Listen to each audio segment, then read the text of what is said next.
नमस्कार, स्वागत है आप सभी का। मैं हूं आपके साथ शैलजा त्यागी। तो खबरों की शुरुआत करते हैं। साधना समूह के विकसित भारत 2047 पर उत्तर प्रदेश की भूमिका पर विशेष चर्चा हुई।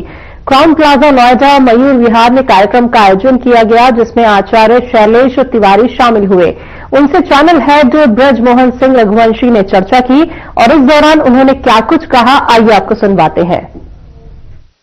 मुझे लगता है कि आचार्य शैलेश तिवारी जी को किसी इंट्रोडक्शन की उतनी जरूरत नहीं, क्योंकि रात्रि 8 बजे से लेकर 10 बजे तक आप देश के में किसी भी चैनल को खास तौर से अगर आप उनको स्विच ऑन करेंगे तो आप आचार्य शैलेश तिवारी जी को पाएंगे जरूर। और अपने धर्म की बात को जितनी बेबाकी से इन्होंने रखा है और बहुत विरोध भी झेला है, बहुत कष्ट भी झेला है, लेकिन अपने धर्म को उन्होंने स्थापित किया। और मैं आपको बताते चलूं, अगर आज इनको साधना परिवार अपने मंच पे बुलाता है और वर्तमान परिवेश में इनको इस देश के सबसे सर्वोत्तम और सबसे बड़े व्यवसायी भी कोई बुलाए तो इनका मंच ये है कि मुझे किसी प्रलोभन में किसी के पास नहीं जाना। लेकिन आपका आज एक धार्मिक चैनल है और आपके माध्यम से लोगों तक मेरी बात पहुंचेगी, इसलिए मैं आपके प्रोग्राम में जरूर आऊंगा। और आज इनके लगभग 6 चैनल्स पे प्रोग्राम्स हैं, लेकिन आचार्य शैलेश तिवारी जी ने मुझे समय दिया। सर, आपका बहुत बहुत धन्यवाद और मैं इसके लिए आपका बहुत ऋणी रहूंगा, क्योंकि आपने मंच पे आपने बात आप यहां पे आए। सर, विकसित भारत 2000। धन्यवाद ब्रजमोहन जी, आपने मुझे मौका दिया। सबसे पहले यहां उपस्थित सभी महानुभावों को मैं हार्दिक अभिनंदन करता हूं। विशेष तौर पर हमारे बड़े भाई गार्जियन स्वरूप रवि तिवारी जी को मैं अभिनंदन करता हूं और यहां पर उपस्थित सभी देवतुल्य महानुभावों को, लक्ष्मी स्वरूपा देवियों को अभिनंदन करता हूं। आने वाला वर्ष 2026 आप लोगों के जीवन में खुशियां लाए, आप लोग आरोग्यपूर्ण रहे, ऐसी कामना करता हूं। धन्यवाद ब्रजमोहन जी, आपने अपने इस स्टेज पर मुझे मौका दिया राष्ट्र के बारे में बोलने के लिए। और जो पिछली 11 वर्षों से मोदी सरकार जी का काम है, उस पर मुझे लगता है आप चर्चा करेंगे। आप आगे प्रश्न पूछें। सर, 2014 के बाद से आचार्य जी देश में धर्म को लेकर के 2 हिस्से बन गए। एक बड़ा हिस्सा कहता है कि धर्म जरूरी है, ईश्वर जरूरी है। एक दूसरा हिस्सा कहता है कि ये पाखंड है। क्या कहेंगे आप इसमें? देखिए, ईश्वर के बिना सब कुछ नश्वर है, लेकिन ईश्वर के बिना कुछ भी संभव नहीं है। यहां तक कि एक पत्ता भी हिलता है तो बिना ईश्वर की अनुमति से नहीं हिलता। देखिए, कुछ लोग बोलते हैं भगवान नहीं है। आप बता दो कि कैसे भगवान है, तो मैं आपको प्रूफ करके बता रहा हूं कि आपको यह हवा नहीं दिख रहा है, इसका साइज नहीं दिख रहा है, वजन नहीं दिख रहा है, लेकिन इसी ऑक्सीजन को एक सिलेंडर में डाल देते हैं तो उसका वजन भी दिखता है, उसको लिक्विड रूप में भी आप देख सकते हैं। ठीक उसी प्रकार ईश्वर अनुभूति का एक ऐसा दिव्य स्वरूप है जिसे हम हर पल महसूस करते हैं। अपने मन के अंदर ईश्वर का वास समझते हैं और यह शरीर नश्वर है। जिस समय मनुष्य के शरीर के अंदर वायु का आगमन बंद हो जाए तो वह नश्वर बन जाता है। इसलिए ईश्वर जो है वह जगत के पालनहार हैं, जगत के अविनाशी हैं, जगत के भाग्य विधाता हैं। जो लोग ईश्वर को नहीं मानते हैं वह स्वयं को नहीं जानते कि वह इस धरती पर क्यों आए हैं। जैसे पशु पक्षी लोग आते हैं और निकल जाते हैं, कुछ जीव जंतु आते हैं निकल जाते हैं, कीट पतंग आते हैं निकल जाते हैं, वह ईश्वर को नहीं समझ पाते। ठीक उसी प्रकार वह मनुष्य ईश्वर को नहीं समझ सकता तो वह कीट पतंग से भी बदतर है। मेरा ऐसा मानना है कि ईश्वर को मानने वाला और ईश्वर को नहीं मानने वाला, जो नहीं मानने वाला है वह भी जब संकट में होता है तो ईश्वर को ध्यान करता है, ईश्वर को जपता है, ईश्वर से गुहार लगाता है। अगर किसी व्यक्ति को शरीर में दर्द हो, भले ही वह भगवान को नहीं मानता, उसके ऊपर बहुत सी बड़ी कठिनाइयां आती है तो ईश्वर को जरूर ध्यान करता है।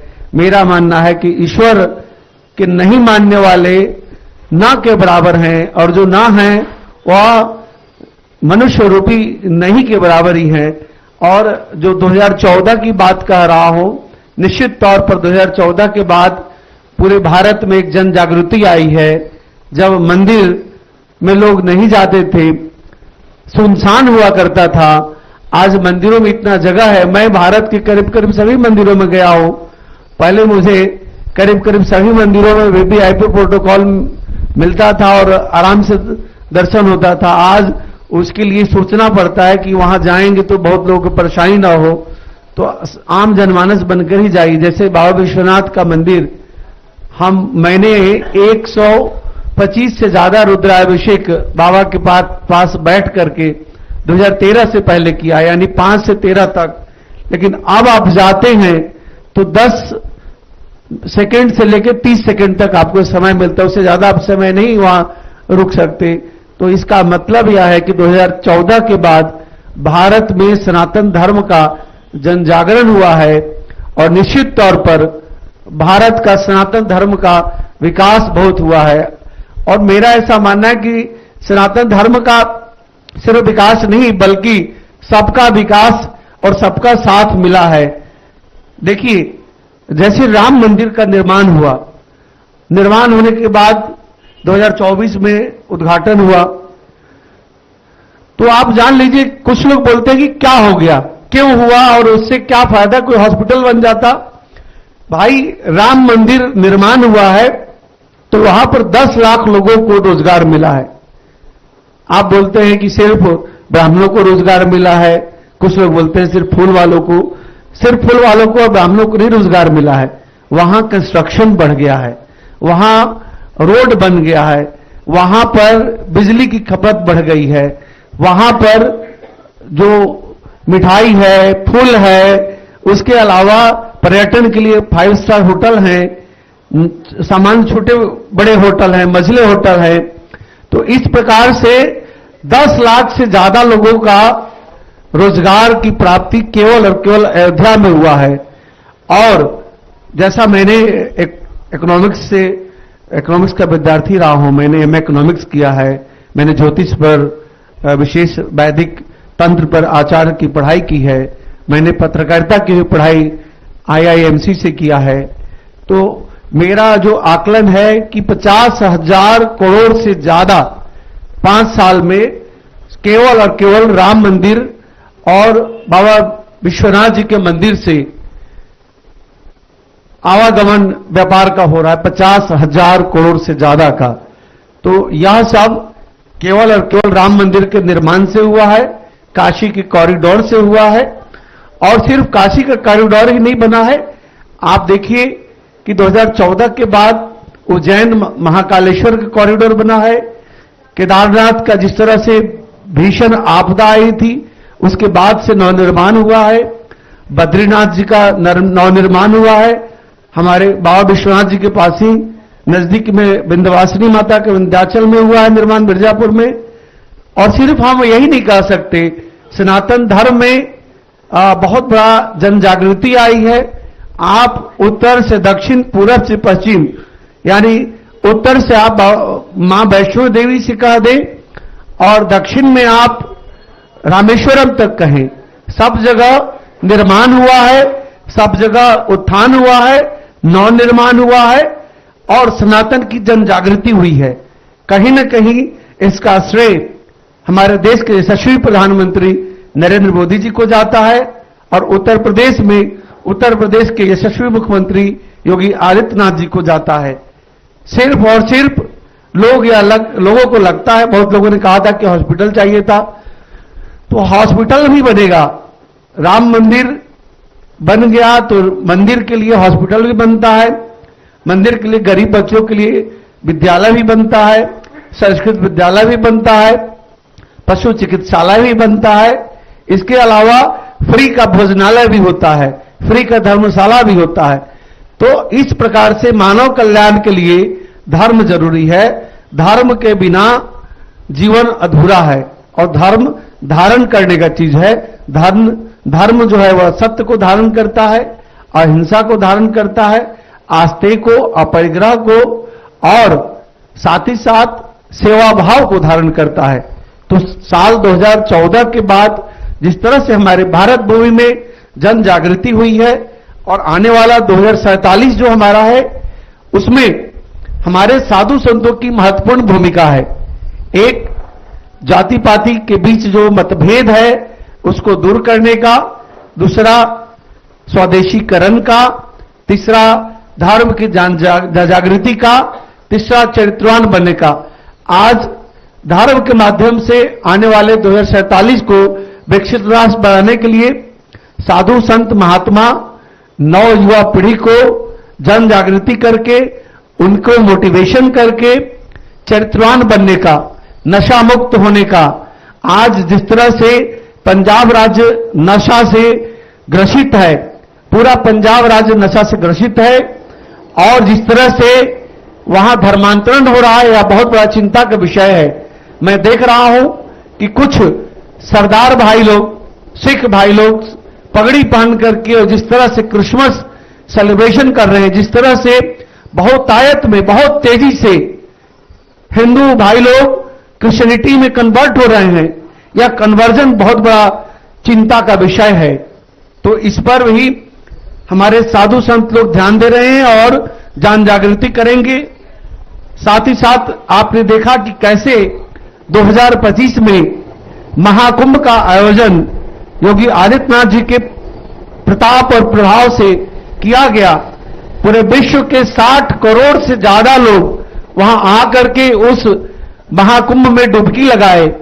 महाकुंभ में डुबकी लगाने का मतलब सिर्फ नहाने से, स्नान करने से नहीं है। मतलब है कि पूरे विश्व के एक दूसरे के सांस्कृतिक कल्चर को समझने का, एक दूसरे से मिल करके एक दूसरे को समझने का, एक दूसरे के साथ जुड़ करके भविष्य में काम करने का। इसमें लाखों करोड़ का व्यापार हुआ। इसके साथ साथ आपने देखा कैसे विश्व के तमाम देशों के, चाहे वह मुस्लिम समाज से हो, क्रिश्चियन समाज से हो, यहूदी समाज से हो या कोई भी समाज से हो, लोगों ने आकर के कुंभ में स्नान किया। स्नान करके उन्होंने सनातन को समझा, सनातन को बहुत करीबी से तरीके से समझा। और हमारे देश के कुछ बड़े संतों ने, यहां तक कि विश्व विख्यात अमीर घरानों को भी बुला करके उन्हें सनातन की परिभाषा, सनातन का महत्व और भविष्य में सनातन ही सब लोगों के बीच में सुख, शांति और आपसी प्रेम को बढ़ाएगा। सनातन ही एक ऐसा धर्म है जो किसी से नफरत करना नहीं सिखाता। बाकी तो ऐसे बहुत सारे धर्म है जिसमें लोग सर काट देते हैं, इसके बावजूद भी उन्हें चीख तक भी नहीं निकलता, ऊह तक भी नहीं होता। लेकिन सनातन धर्म ही एक ऐसा, सनातन धर्म ही एक ऐसा धर्म है जो आपसी प्रेम, सौहार्द और स्त्रियों के अंदर मातृत्व, स्त्रियों के अंदर भगिनी और बहन की प्रेरणा देता है। पुरुषों में वृद्ध लोगों की सेवा करने की प्रेरणा सनातन ही देता है। और यह सब जन जागृति मैं निश्चित तौर पर कहूंगा कि 2014 के बाद ही प्राप्त हुआ है। पहले भी था, मैं ऐसा नहीं कहूंगा। हमारा सनातन तो लाखों वर्षों से चलते आ रहा है, लेकिन बीच में जिस तरह से आपने देखा कि पिछले 1000 वर्षों से हमारा देश कहीं न कहीं आक्रांताओं का शिकार होते आया। बाद में 16 से 16वीं शताब्दी में अंग्रेजों का शासन आया, तो जिस प्रकार से हमारे भारत भूमि में एक तरह से मुगल शासन का प्रादुर्भाव और मुगल का प्रभुत्व के कारण जो भारत में रहने वाले सनातनी हैं वह कुछ लोग कन्वर्जन करके मुसलमान बन गए। भारत में रहने वाले कोई भी व्यक्ति पहले से मुसलमान नहीं था, मुसलमान बने। और इसके बाद भारत में जैसे अंग्रेज आए उन्होंने क्रिश्चियनिटी को बढ़ावा दिया। और मैं इतना जरूर कहूंगा, निश्चित तौर पर जो कांग्रेसी भाई हैं उन्हें बुरा नहीं लगना चाहिए कि जब कांग्रेस की सरकार आई तो क्रिश्चियनिटी बहुत तेजी से बढ़ा। चाहे वह नॉर्थ ईस्ट के राज्य हो, चाहे केरला के राज्य हो, चाहे तमिलनाडु हो, चाहे अब पंजाब हो। तो इसके बाद 2014 के बाद जिस तरह से भारतीय जनता पार्टी की सरकार आई, नरेंद्र मोदी जी की सरकार आई, निश्चित तौर पर भारत में सनातन का विकास हुआ। और केवल सनातन का ही विकास नहीं हुआ, मुस्लिम भाई बहनों का भी विकास हुआ। जिस तरह से कुरीतियां, 3 तलाक नाम की बहुत बड़ी कुरीतियां थी, उस कुरीतियों से भी हमारी मुस्लिम बहनों को निजात मिला। इसके साथ ही साथ बहुत सारे ऐसे मुस्लिम समाज के लिए भी काम हुए। लाखों घर मोदी जी ने बिना नाम पता पूछे लोगों को दिलाया। मुस्लिम समाज के गरीब भाइयों को ही लाखों घर जो प्रधानमंत्री आवासीय योजना के तहत मिला, उन लाखों बहनों को चूल्हा मिला, उन लाखों भाइयों के घर में नल कल जल मिला, यह निश्चित तौर पर सबका साथ और सबका विकास को लेकर के 2014 के बाद जिस तरह से भारत का मान मर्यादा प्रतिष्ठा पूरे विश्व में, चाहे वह अमेरिका के सामने हो, रसिया के सामने हो, चाइना के सामने हो, फ्रांस के सामने हो, इन सब के सामने हमारा प्रभुत्व और वर्चस्व बढ़ा। लेकिन भारत में ही रहने वाले कुछ हमारे मुस्लिम भाई, जिन्हें लगता है कि भारत में रहने वाला मुस्लिम, उन लोगों ने क्या किया, उन्हें फिलिस्तीन तो याद आई, फिलिस्तीन और गाजा पट्टी में जिस तरह बम धमाके वो सब याद आया, लेकिन बांग्लादेश में जिस प्रकार से हमारे हिंदू भाई का कत्लेआम हुआ, इसके लिए कोई भी मौलाना और कोई भी मुस्लिम समुदाय के लोगों ने विरोध नहीं किया। मुझे इस बात का दर्द है, लेकिन इसके साथ साथ आज जन जागृति की जरूरत है। जिस तरह से हिंदुओं के समाज में एक तरह से जातिगत भेदभाव है, उसको ठीक करने की जरूरत है। इस प्रकार से अगर सनातन उभरेगा, सनातन जाति पाति से ऊपर उठ करके आएगा, और छुआछूत की भाव तो पहले थी, अब नहीं है, लेकिन अब भी अगर कहीं बचा है तो उसको नष्ट करने की जरूरत है। सभी सनातनी, वैसे तो हमारा सनातन धर्म वसुधैव कुटुंबकम की बात करता है, लेकिन सभी सनातन के सभी जाति आपस में भाई भाई हैं और परिवार हैं, और यही साधु संत लोग नीति अपनाएगा तो 2047 में हमारा भारत विकसित राष्ट्र बनेगा। धन्यवाद गुरुजी, आपने बहुत बेबाकी से हम अपनी बात को रखा, और क्योंकि यहां आए हुए हर गेस्ट ने अपना समय बहुत मुश्किल से निकाला है, और हम लोग कुछ ही देर में बस प्रस्थान करेंगे लंच के लिए। उससे पहले मैं जो यहां आए हुए कुछ हमारे मेहमान हैं, उनके हम विचारों को भी हम लेंगे, और गुरुजी कुछ लोग धर्म से रिलेटेड आपसे कुछ सवाल पूछेंगे, लेकिन उससे पहले मैं लोगों के बीच में जाकर के उनसे मैं उनके व्यूज लूंगा और अपनी बात को रखूंगा। धर्म की जब बात आती है गुरुजी, क्योंकि ना लोग इसको बहुत खिलवाड़ के रूप में भी लेते हैं, और मैं इसको बोलूं क्योंकि धर्म को लेकर के जब भी बात होती है तो लगता है ये कोई पार्टी विशेष की बात है, तो मैं इससे संबंधित कुछ लोगों से बातचीत करूंगा। एक निकल के आ रही है, क्योंकि जब हम बातचीत करते हैं धर्म की, और क्योंकि आप एक दूसरे फील्ड से बिलोंग करते हैं, और जब जैसा गुरुजी ने बात बोली, तो धर्म को आप कितना सही मानते हैं कि धर्म कितना जरूरी है देश के लिए?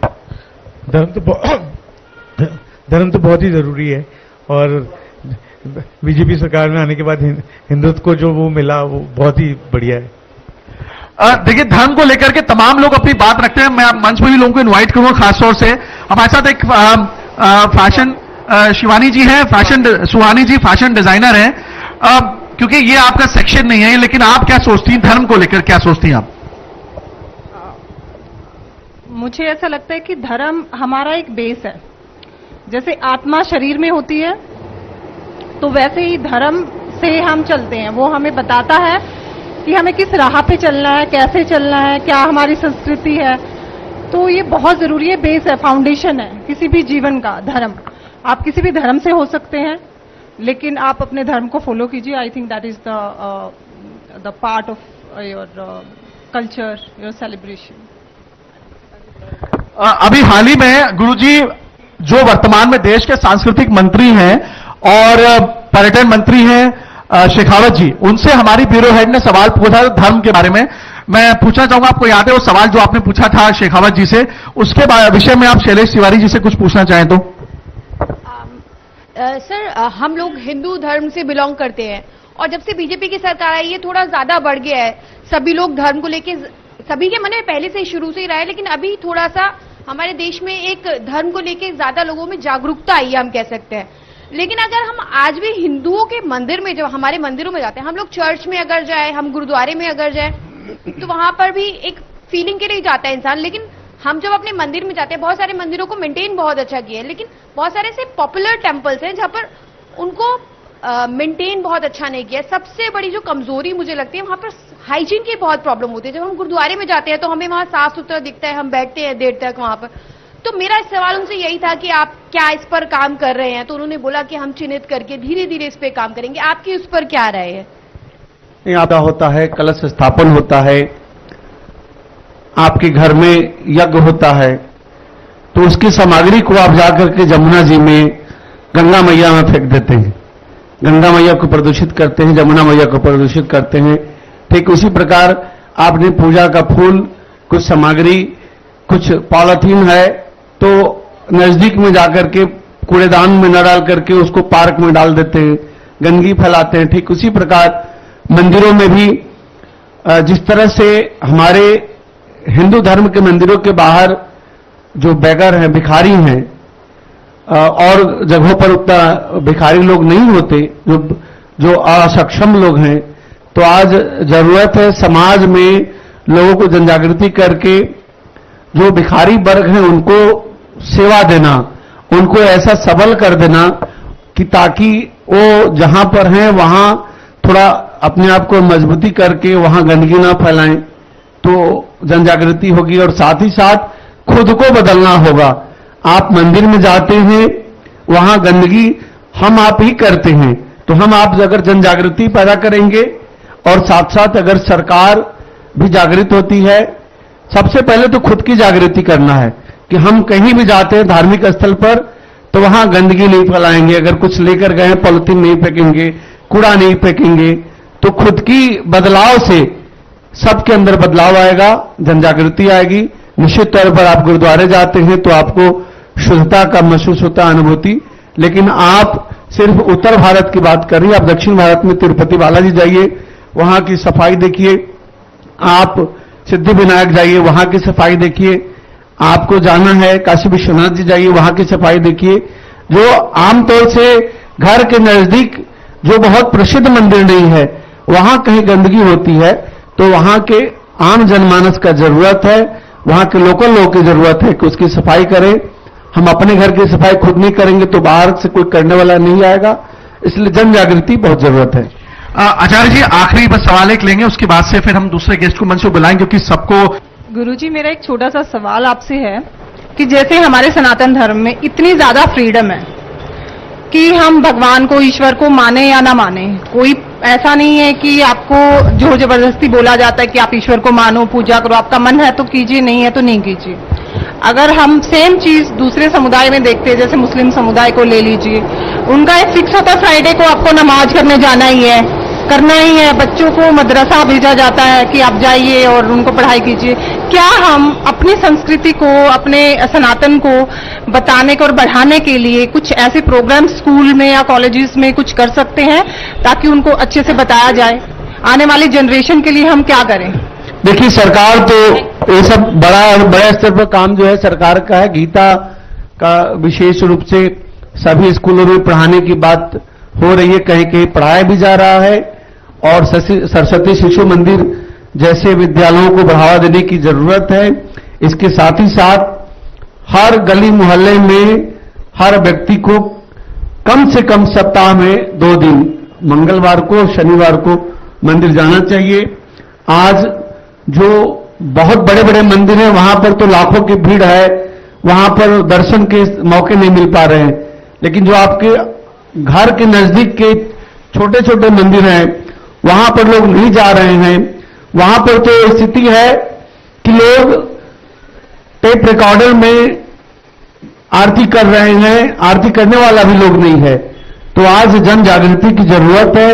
जब जन जागृति होगी, जब लोग समझेंगे कि हम, जैसे मुस्लिम समाज के लोग हर शुक्रवार को जुम्मे का नमाज करते हैं जाकर के मस्जिद में, चर्च में हर रविवार को करते हैं, ठीक उसी प्रकार अगर प्रतिदिन शाम को अपने घर के नजदीक के मंदिर में 5 मिनट भी अगर हम समय दें, वहां की आरती में हम सहभागी हों, तो निश्चित तौर पर सनातन धर्म में जन जागृति होगी और आपसी जो प्रेम है वह बढ़ेगा।